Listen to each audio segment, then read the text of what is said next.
I tako je došlo, ponajprije, a bud zašto nas svesrno, bud čega odunkl podumen tebe sjedom i sna orator razbudi dažd. Dan premami prijevo i zaravani masiv ishodi, dozvoli mrzloj vodi pretopiti blato životom vrisak.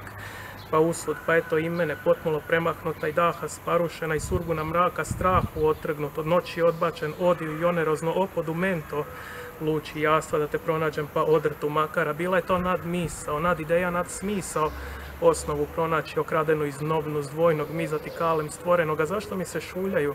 Zbog čega me hvataju predatori noći? Ali bez okrepe sam već predugo i moram, to mi glad zapovjeda loviti, moriti, al umoren biti pa lutam, lunjam, tražim, šuljam se, šuljam i smrt, pa opet dah te iznova za temeljom kao natpuhom traganje lovča velemožni. Sjećaš li se više tih riječa koje su naložile bezuslovno i nemilice pomavno svijetu iznad svijetlim biti i tako dalje.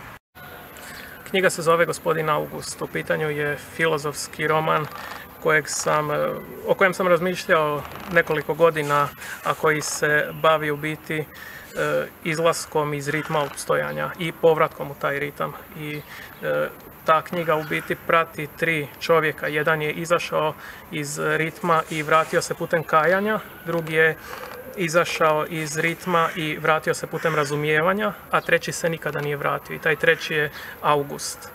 I knjiga će imati 160 stranica, zato što, premda je malo veća knjiga od toga, ja sve svoje knjige sam tiskam pa ih moram sabiti da bude jeftiniji tisak. I to će biti to jest moja najkvalitetnija knjiga za sad.